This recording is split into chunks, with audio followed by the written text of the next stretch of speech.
Plus l'humanité étudie l'espace, plus une chose devient claire. L'univers est bien plus mystérieux que nous ne l'imaginons habituellement.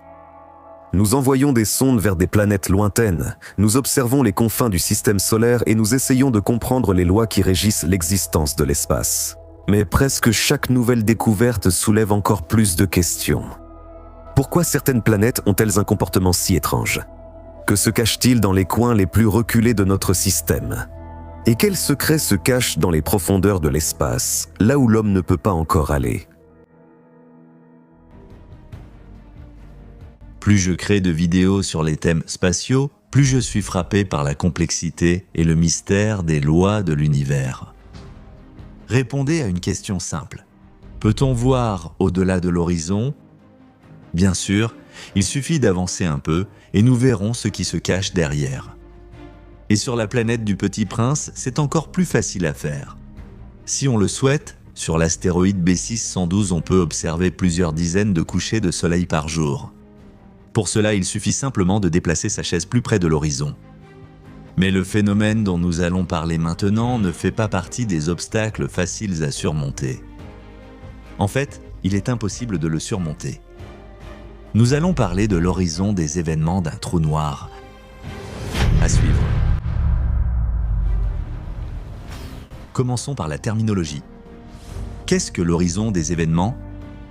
C'est une hypersurface tridimensionnelle qui délimite les abords du monstre cosmique. On peut tout à fait appeler cette ligne imaginaire le point de non-retour ou un aller simple. En effet, tout ce qui se trouve au-delà de cette frontière est perdu à jamais pour l'observateur. Même les photons de lumière ultra rapides.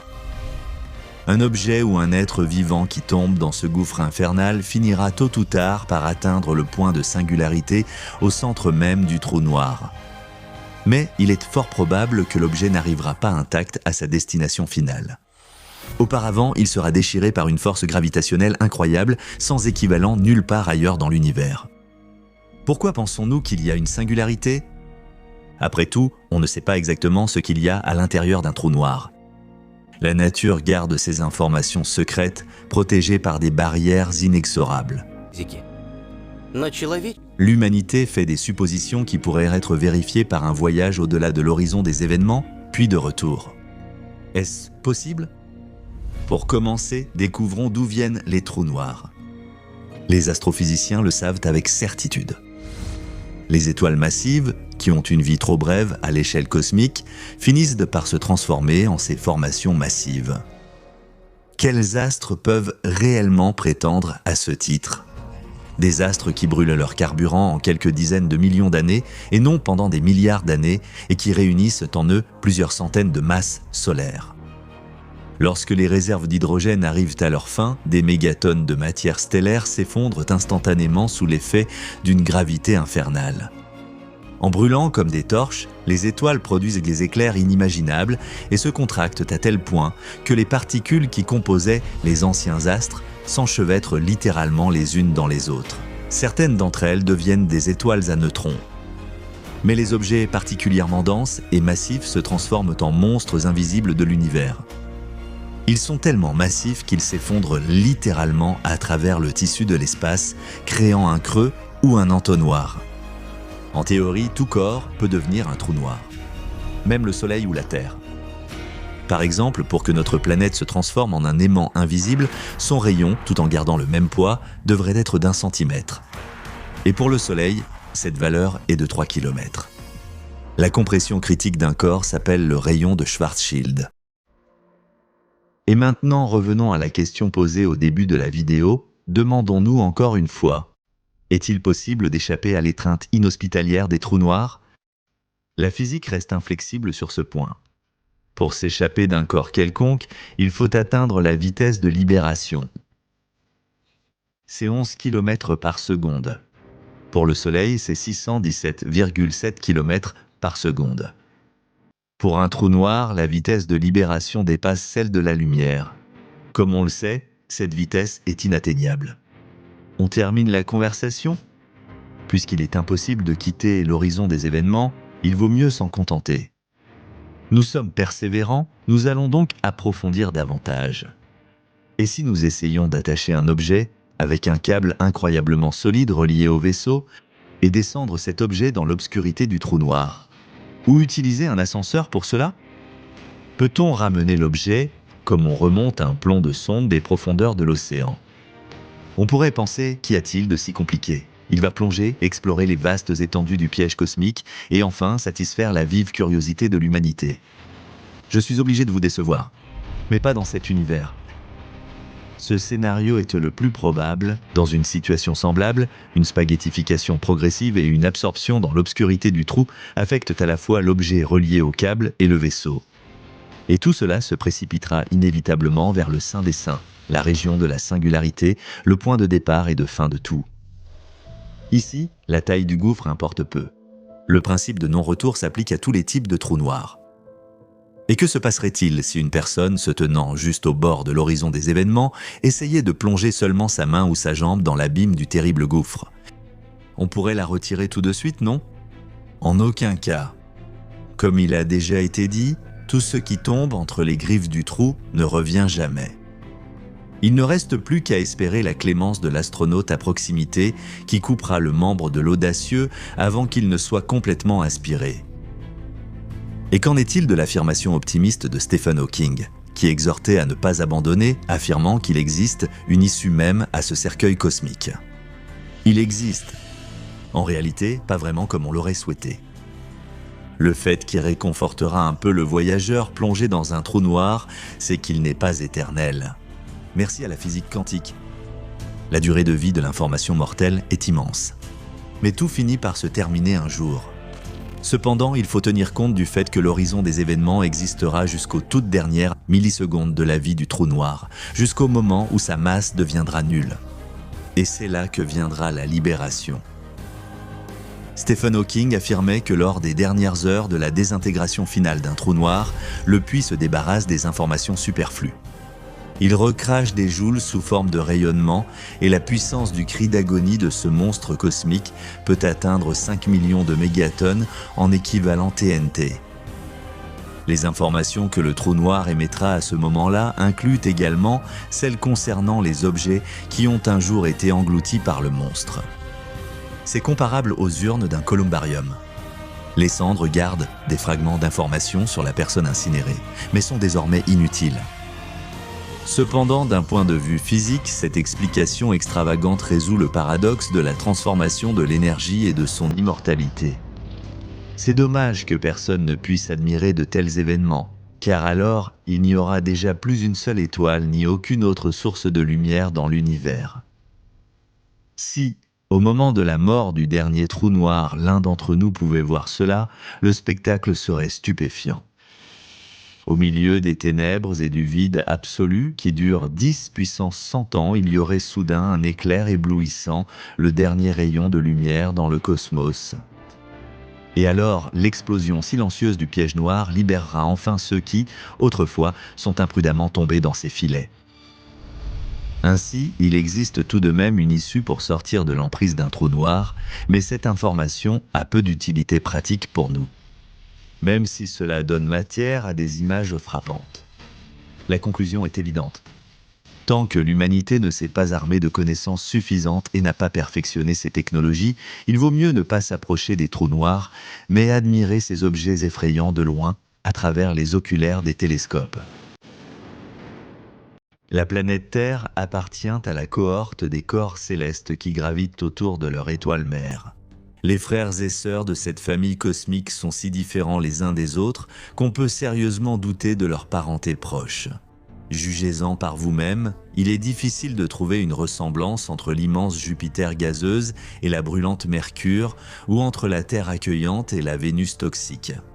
Néanmoins, ces planètes appartiennent à un immense conglomérat appelé le système solaire. Vers beaucoup d'entre elles, des sondes interplanétaires ont été envoyées par les terriens à différentes époques. Certaines sondes se sont posées à la surface des corps célestes, d'autres sont passées à proximité, recueillant des informations. Par exemple, la brumeuse Vénus a été étudiée par plusieurs engins, Venera 1 Vega, Mariner, Magellan et d'autres. Mais la contribution la plus importante à l'étude de ce gigantesque enfer, qui arrose ces montagnes et vallées brûlantes d'acide sulfurique concentré, a été apportée par la sonde japonaise Akatsuki. Il est vrai que, même avant lui, les engins cités ont déjà dissipé le mythe des jardins paradisiaques couvrant les pentes de Vénus.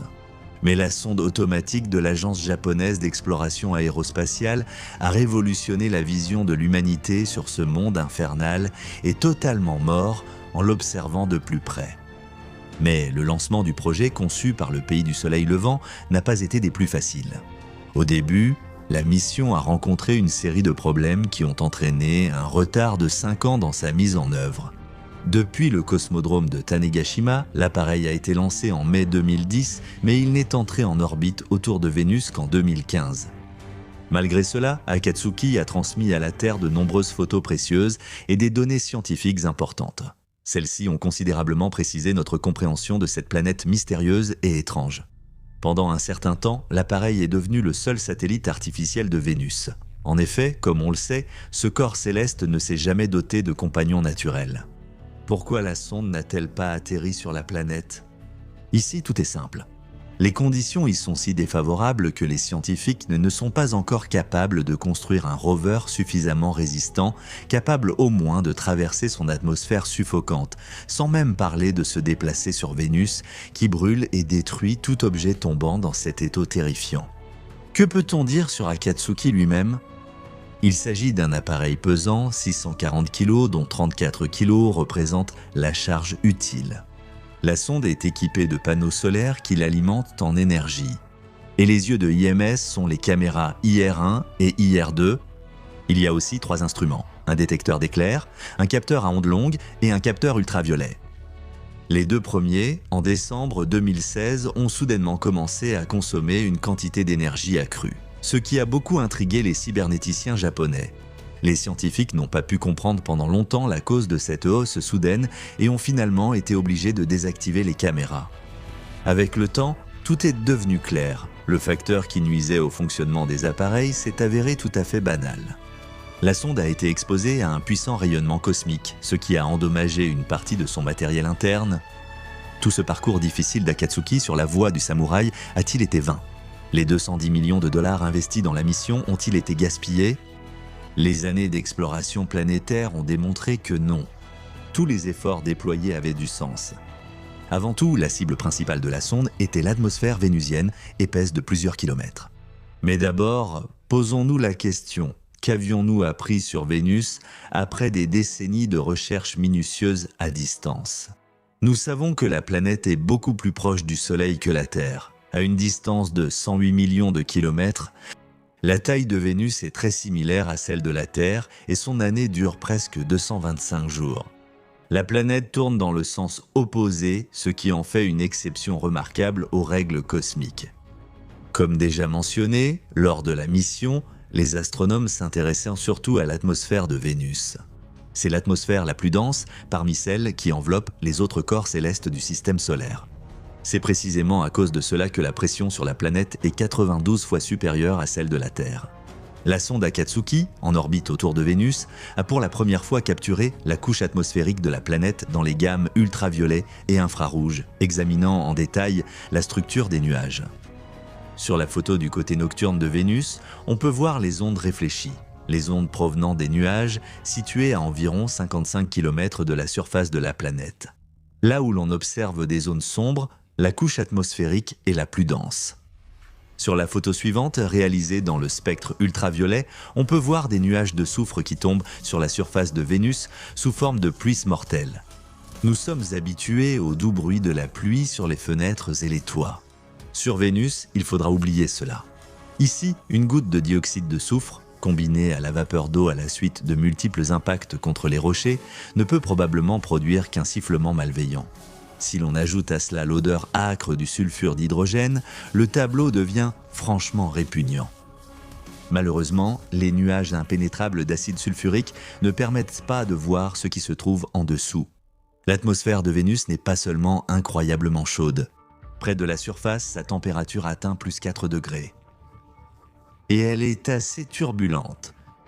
Ce fait est prouvé par la photo suivante, prise par la sonde Akatsuki. On y voit des lignes en forme de V, causées par de forts vents près de l'équateur. En revanche, au pôle, on observe un calme relatif. Cela est indiqué par la région polaire lissée, qui contraste fortement avec les bandes situées plus bas. L'atmosphère agitée et turbulente de Vénus, provoquée par des processus convectifs actifs et d'importantes contributions de chaleur solaire, est parfaitement visible sur cette image. Envie de scoop scientifique? En voici. Les nuages vénusiens ont aussi leur propre mystère. Sur une autre photo, on distingue clairement une mystérieuse substance sombre présente dans l'atmosphère de la planète et absorbant activement les ultraviolets. Cette image a été prise lors du 13e passage orbital de la sonde Akatsuki. Et la nature de cette étrange substance n'a pas encore été déterminée. La sonde japonaise a également apporté des preuves solides que la planète brumeuse elle-même, cachée sous une épaisse couverture nuageuse, ressemble davantage à une fournaise mortelle. Sur l'image prise dans l'infrarouge, on distingue des zones claires qui indiquent les régions les plus chaudes. La chaleur émise par les couches inférieures est retenue par la couche supérieure de nuages, créant ainsi un puissant effet de serre. Au fait, pourquoi Vénus est-elle aussi chaude? Après tout, elle n'est pas aussi proche du Soleil que Mercure. Mais pourtant, la planète est bien plus brûlante que sa voisine naine. On pense qu'il y a des millions d'années, Vénus ressemblait à notre planète, mais pour une raison quelconque, elle s'est énormément réchauffée. Et ses océans, semblables à ceux de la Terre, se sont complètement évaporés, ne laissant derrière eux que des rochers nus et des plaines arides. Le courageux Akatsuki poursuit son voyage, mais personne ne sait combien de temps il durera encore. Pensez-vous toujours que le village de votre grand-mère ou la maison de campagne en dehors de la ville se trouve au milieu de nulle part? Dans ce cas, nous sommes obligés de vous décevoir. Dans l'univers, il existe des endroits bien plus reculés et dangereux.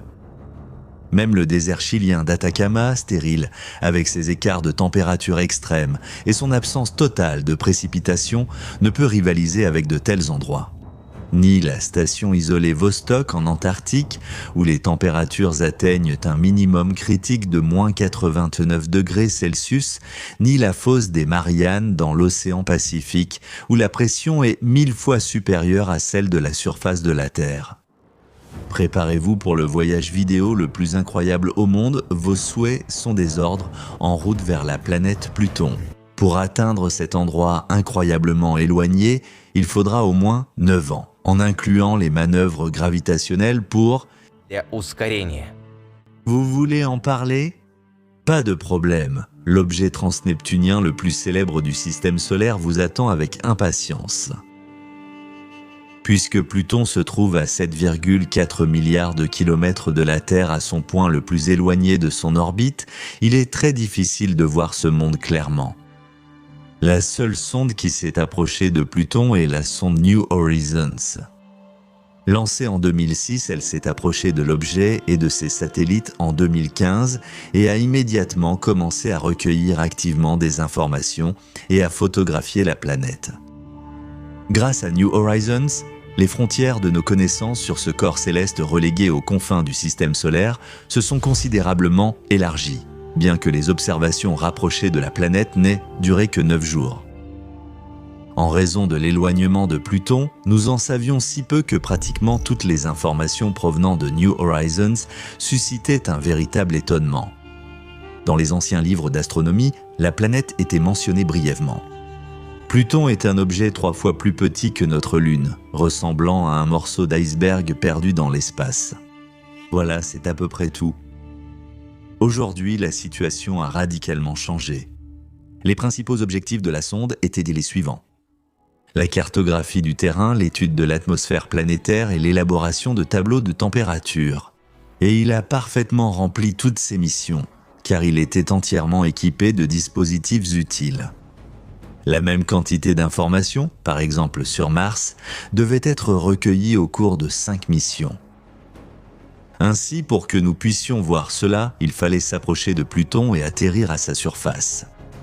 La première chose qui accueille le voyageur sur la planète, c'est son atmosphère. Sur Pluton, elle est extrêmement ténue, à peu près comme à 80 km d'altitude au-dessus de la Terre. Mais sa présence engendre des vents, des nuages et enveloppe la planète de brume.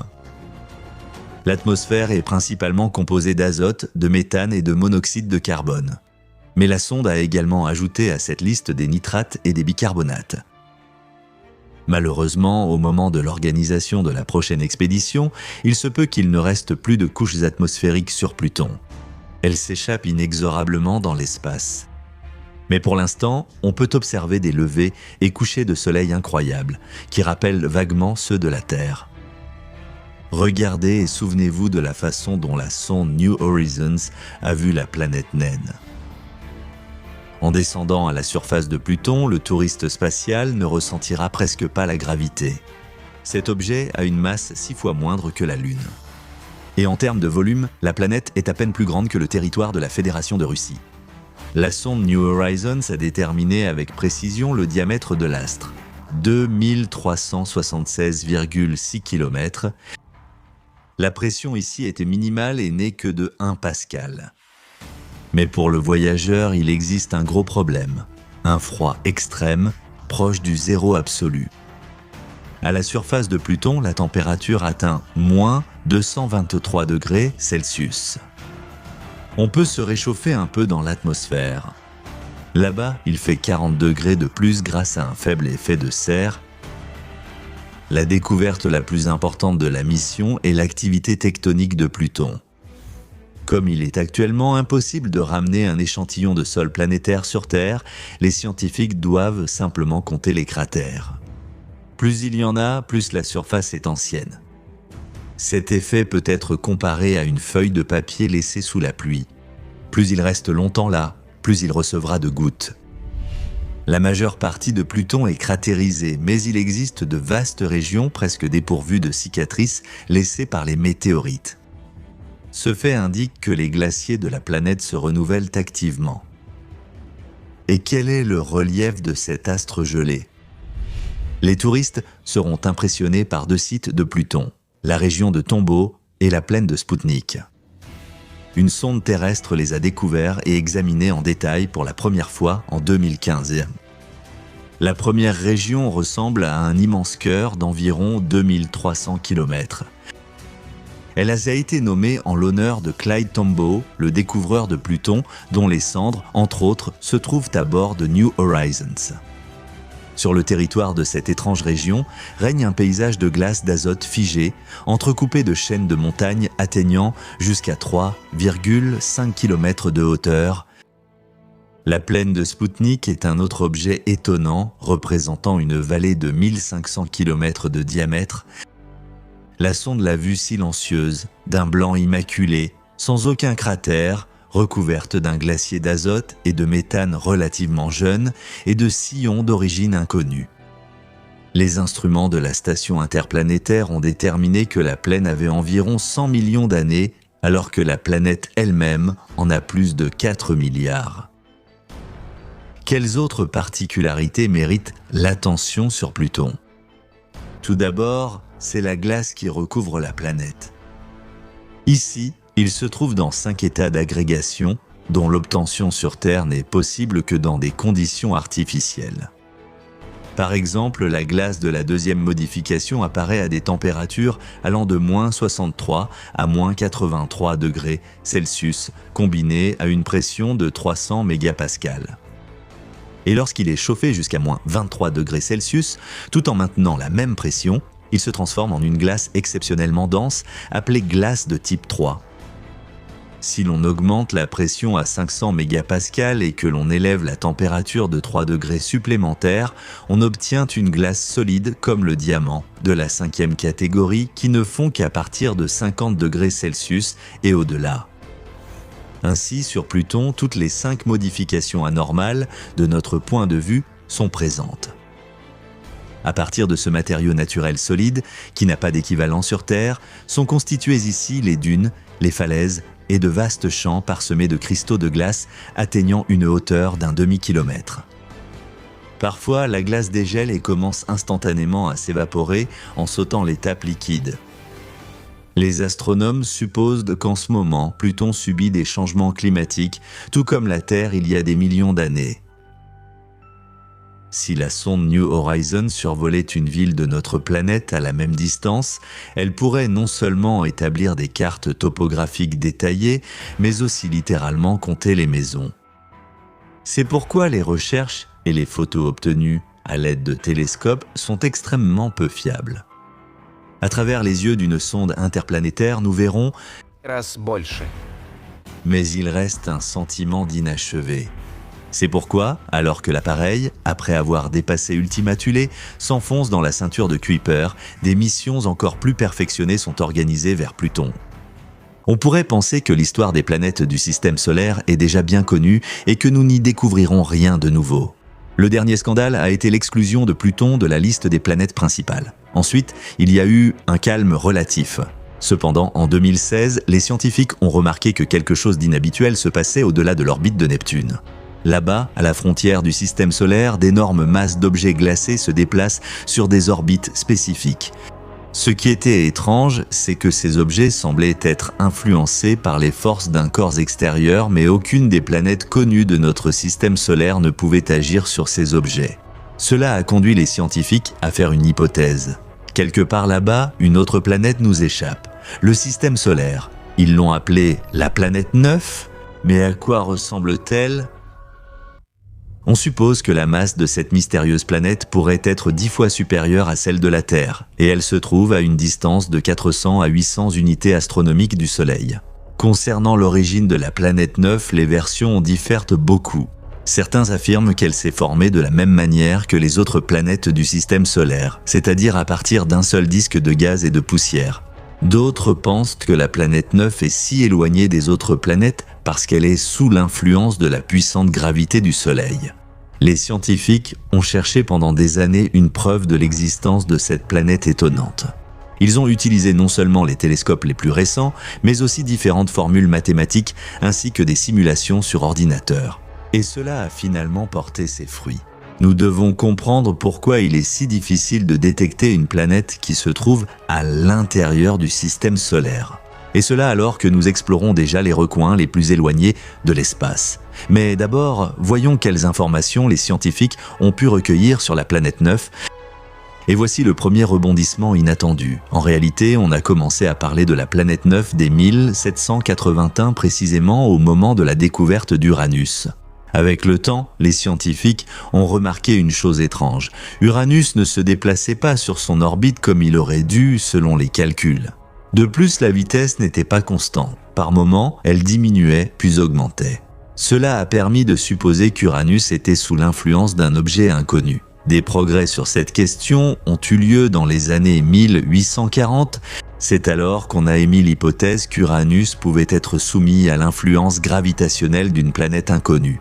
Fait intéressant, cette hypothèse a été avancée en même temps par deux scientifiques de pays différents. John Couch Adams et le français Urbain Le Verrier. Il faut préciser qu'aucun des deux scientifiques ne disposait de preuves factuelles, seulement de calculs mathématiques très complexes. Urbain Le Verrier a décrit ses conclusions et les a transmises à l'Observatoire de Berlin. Là-bas, le scientifique Johann Gottfried Gall a utilisé un télescope pour étudier la zone indiquée par les calculs de Le Verrier. Et ils ne se sont pas trompés. Là, ils ont découvert Neptune, qui est devenue la première planète découverte grâce à des calculs mathématiques. On aurait pu penser qu'après cela, la question était réglée. La planète mystérieuse avait été trouvée, et désormais les scientifiques connaissaient toutes les planètes du système solaire. Si seulement c'était aussi simple. Après un certain temps, en observant Neptune, les chercheurs ont découvert que la planète s'écartait elle aussi de sa trajectoire initiale, bien que moins fortement qu'Uranus. Une question s'est alors posée. Et s'il existait une autre planète là-bas ? Les scientifiques ont poursuivi leurs recherches, ce qui a mené à la découverte de Pluton. Et alors, il a rejoint les rangs des planètes du système solaire. Pendant de nombreuses décennies, la situation semblait tout à fait claire. Cependant, avec le temps, il est devenu évident que les forces gravitationnelles de Pluton n'étaient pas assez puissantes pour provoquer des changements de vitesse et des déplacements d'orbite des autres planètes. Cela signifiait donc qu'il restait quelque chose au-delà de Neptune. 1951. À cette époque, le scientifique Gerhard Kuiper a supposé qu'au-delà de l'orbite de Neptune, il pourrait y avoir tout un groupe d'objets glacés. Quelques décennies plus tard, en 1992, un petit corps glacé a été découvert qui se trouvait justement au-delà de Neptune. C'était la première preuve de l'existence de l'amas supposé, qui a été nommé la ceinture de Kuiper. Déjà dans les années 2000, de nombreux autres objets ont été découverts les uns après les autres, ce qui a définitivement prouvé l'existence de la ceinture de Kuiper. Avec le temps, les scientifiques ont abandonné l'idée d'une planète massive au-delà de Neptune. Les anomalies gravitationnelles pouvaient justement être causées par l'accumulation de ces petits objets glacés peu massifs. C'était une explication tout à fait logique. Cependant, tout a de nouveau été bouleversé en 2003. Cela est lié à la découverte de Sedna, un objet transneptunien dont l'orbite est l'une des plus larges du système solaire. Et là, les scientifiques ont découvert certaines étrangetés liées aux points les plus proches du Soleil. L'orbite de Sedna aurait dû, à l'origine, avoir une forme nettement circulaire puisqu'elle s'est formée à la suite de l'accrétion de corps moins massifs. De plus, l'orbite sur laquelle se trouve Sedna croisait d'autres orbites, ce qui aurait constitué un obstacle majeur à l'accumulation de masse. Autrement dit, dans de telles conditions, un objet aussi énorme n'aurait tout simplement pas eu la possibilité de se former. Et là, nous avons de nouveau dû revenir à l'idée qu'un autre corps inconnu influençait Sedna et son orbite. Et quelques années plus tard, nous avons découvert d'autres objets avec des orbites très allongées, comme par exemple Eris en 2005. Cela a ravivé des discussions actives sur l'existence de la 9e planète. Si les objets transneptuniens n'étaient pas soumis à l'influence de forces extérieures et que leurs mouvements étaient chaotiques, ils se déplaceraient autour du Soleil dans différentes directions, selon des trajectoires variées. Au lieu de cela, nous observons une certaine tendance, ce qui donne encore plus de poids à l'hypothèse de la 9e planète. On peut également remarquer que les axes majeurs des orbites, c'est-à-dire les lignes reliant le point le plus proche et le point le plus éloigné du Soleil, sont assez bien alignés, ce qui confirme une fois de plus l'influence d'un corps extérieur. Contrairement à d'autres objets comme Neptune, il s'est avéré beaucoup plus difficile de trouver l'insaisissable planète 9. Il y a plusieurs raisons à cela. Premièrement, l'orbite spécifique de la planète. Il est très probable que son orbite soit plus allongée. C'est pourquoi la planète 9 passe une énorme partie de son temps à une distance trop grande de nous. Deuxièmement, la planète a une vitesse de déplacement relativement faible, donc dans certaines situations, il est facile de la prendre pour une étoile. Troisièmement, la distance approximative de la planète 9 au Soleil est comprise entre 400 et 800 unités astronomiques. Cela complique sa détection même avec les télescopes modernes les plus puissants. Et bien sûr, il faut prendre en compte que nous devrons explorer une immense région de l'espace, ce qui nous prendra des dizaines, voire des centaines d'années. La découverte de la planète 9 revêt une importance énorme pour toute la science de l'espace, car cela nous aidera à obtenir plus d'informations sur la façon dont le système solaire s'est formé et sur ce qui pourrait nous attendre à l'avenir. Dans le cadre de ce problème, il serait intéressant de savoir comment la planète 9 s'est retrouvée dans la partie externe du système solaire. Ici, les scientifiques envisagent plusieurs hypothèses. Premièrement, la planète 9 se serait formée à partir de fragments d'autres objets qui ont été projetés dans des régions éloignées par les forces gravitationnelles lors des premiers stades du système solaire. La deuxième théorie est similaire à la précédente, la planète 9 ayant été projetée vers l'extérieur du système par la gravité. Cependant, elle s'est formée de la même manière que les principales planètes du système solaire. Mais au moment de la formation des orbites, elle a été contrainte de quitter leur rang. Quant à la troisième version, elle nous dit que la planète 9 était en réalité une planète errante. C'est-à-dire une planète qui se déplaçait librement dans l'univers, sans étoiles pour contrôler son mouvement. Et à un certain moment, la gravité du Soleil a capturé la planète 9, l'attirant dans les limites de son propre système. C'est probablement pour cette raison que la planète 9 a une orbite de forme elliptique. La planète 9 pourrait s'avérer être pour nous à la fois une boîte de Pandore et la plus grande récompense pour des années d'efforts. Cependant, nous pouvons l'affirmer avec certitude. La découverte de cette planète nous obligera à regarder la structure du système solaire sous un autre angle. Et vous, pensez-vous que la planète 9 existe ? Et dans combien de temps pensez-vous que nous pourrons la découvrir ?